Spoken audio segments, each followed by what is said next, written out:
Good afternoon. My name is Shanna. Welcome to my channel. I'm not a blue ribbon quilter. My focus is on keeping people warm. I want to make a quilt that is sturdy and warm as quickly as possible. So last night I posted the quilt that I had made for my doctor, which you will see laying right here. And I got a question from at LJD4800 on how I put my ragged blocks together. So this afternoon I want to try to make a quick video and show you the basics. First of all, the short answer is you put your blocks together and then you rag them. Unfortunately, you need another piece of equipment because you really can't do it without it. I joined a fabulous group on Facebook called Rag Quilting. If you have the slightest interest in rag quilting, I highly recommend that you go and check out that group. They are so loving, so supportive, so friendly, and just so knowledgeable. I've been rag quilting for about 15 years, and the first month I was on that group, I learned volumes. So the information is there. Go and access that and enjoy. So this afternoon, I want to demonstrate the bare bones basics. Now, these two blocks that I have here are marked simply for demonstration. It is not necessary. Back in the olden days, ladies would put batting or old blanket pieces inside their square within the seam allowance. And so the X was to keep that batting or blanket from moving around. And then when they sewed the blocks together with their seam allowance and ragged it, and ragging simply means taking your snips and cutting the edges of the seam allowances. Blocks are put together, wrong sides together so that the seams are on top, and they are ragged and they create these gorgeous caterpillars. So flannel is almost required because of the need for the fluff. Okay. Some quilters use 3 layers of flannel. I have used cotton, flannel, cotton, and silk. There's silk on the back of this one. This gorgeous green is silk, and you can see that it ragged beautifully. So that's the bare bones basics. I've drawn the X. I'm going to sew the X just for demonstration purposes. Now, seam allowances can be anywhere from 1/2 inch to 1 inch. The trend today is for a 1 inch seam with some additions, and I'll cover that too. So let me knock these X's out and we will get started.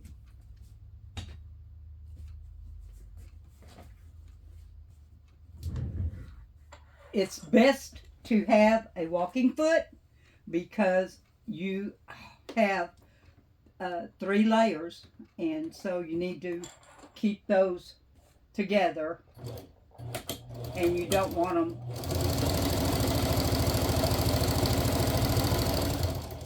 And let me say that rag quilting is very forgiving. It is the ultimate quilt as you go. By the time you put your last block on, your last row on, your quilt is finished. Now,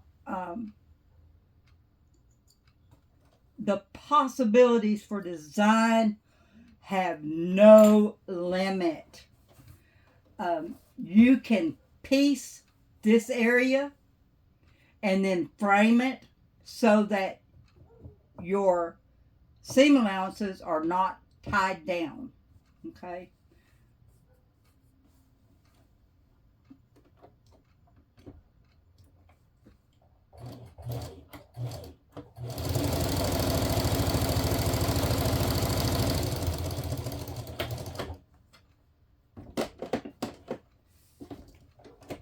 There's one.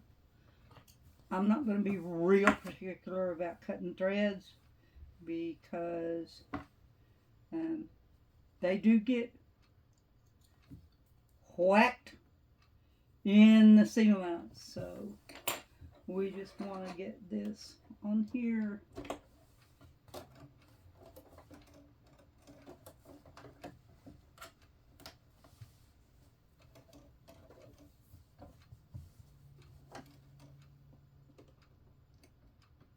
I'm coming in a little ways on this one because it has some extras in it.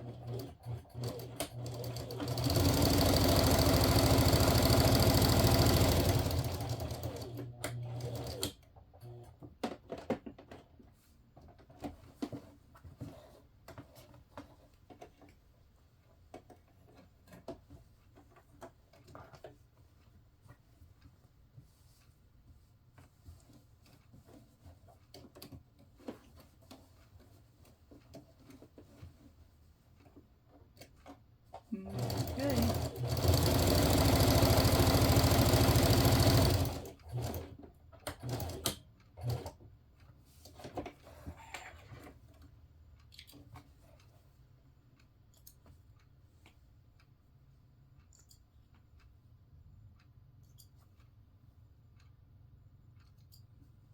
All right. These go together, wrong sides together. Now, I want to show you what I have done. One of the things that's trending right now is to make your seam allowances even fluffier. Now, this is 6 layers right here, okay? But you can bolster that floof by adding a 1-inch strip of flannel just on your seam allowance. So I have this set up with a 1-inch piece in here and a 1-inch piece in here. I'm going to take this long side. They're going to go together, wrong sides together. Now, I said it, and I'll say it again. Rag quilting is so forgiving. See all this? You don't have to worry about it. It's going to wind up. Of course you can trim it. I'm not saying not to. You can trim it. But it's going to go into the mix. While I'm on the subject and sewing here, I'm going to sit right inside that.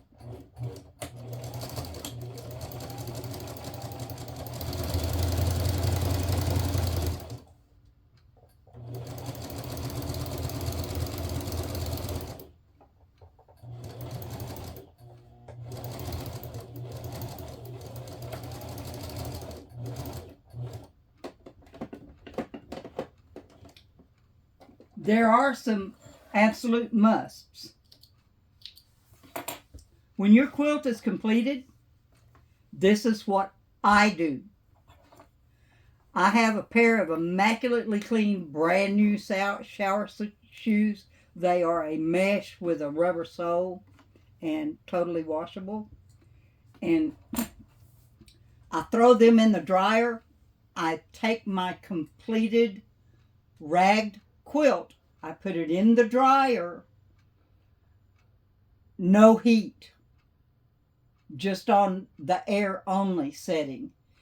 And I will tumble that for an hour and let that lint filter pull out all the threads that it can.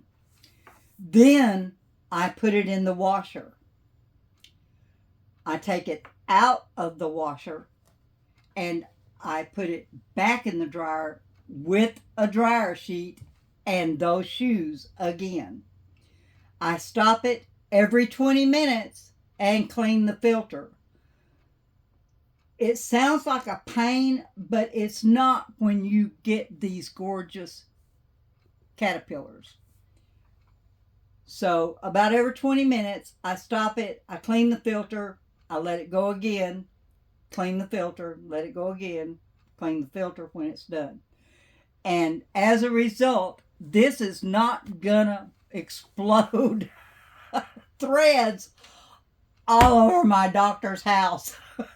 So it's just part of the critter, you know. This is what you do with a rag quilt. So, all right, there we have it. 2 blocks together. I've got about 7/8 of a seam, 7/8 of an inch seam allowance.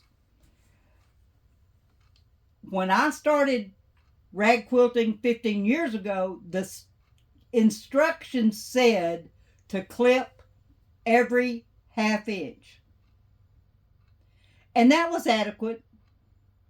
But to achieve this gorgeous caterpillar, you've got to be between 1/4 and 1/8 of an inch. And oh, Lordy mercy, don't measure. Just eyeball it. One of the things that, and I'm not sure if you can see it, I marked my scissors with a Sharpie, and it is a game changer. Now, they're marked currently for a 5/8 inch seam. This is a 1 inch, so the mark's not going to do me a lot of good, but I can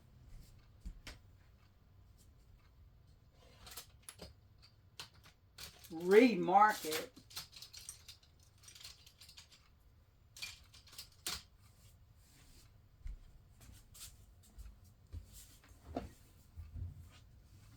So if I am going to do this, that's going to be right there. Sharpie lids don't come off easy. So what you want is to stay about 1/8 of an inch away from your stitching. Now here we go with the forgiveness thing.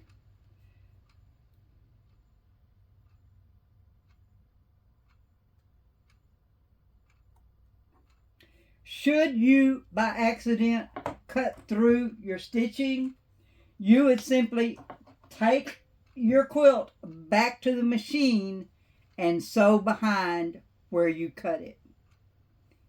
Never gonna show. Look at this. Never gonna show.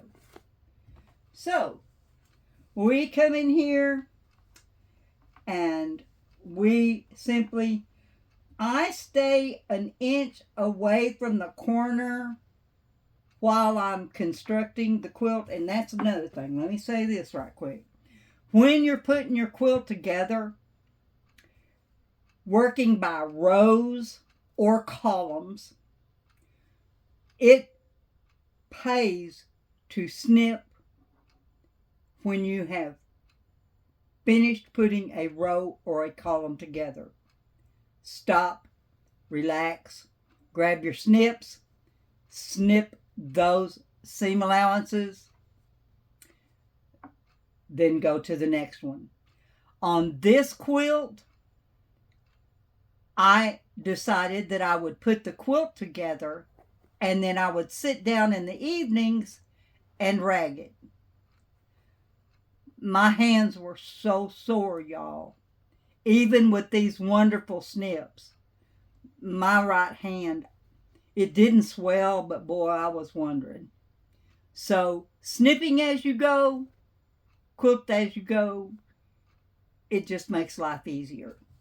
So here's what I do. Come in here and like I said, you just eyeball it.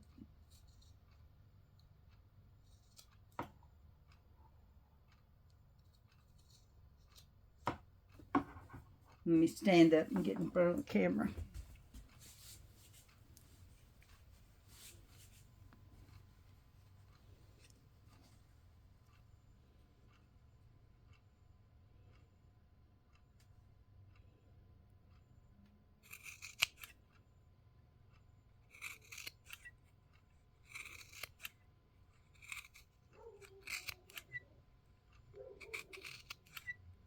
Dogs are barking. Don't worry about being straight. Some of mine are a quarter, some are an eighth, some are 3/16. They're all over the place. But in the final analysis, it's all beautiful.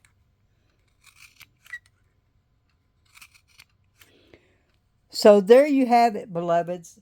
That is the basics. You would do that. Say I had 4 or 6 blocks. When I wash this and go through the process that I described, it's going to be absolutely gorgeous. Join that Facebook group. YouTube is full of wonderful videos and inspiration. Go for it. I love y'all to pieces. Y'all have a blessed day, and we will talk to you later.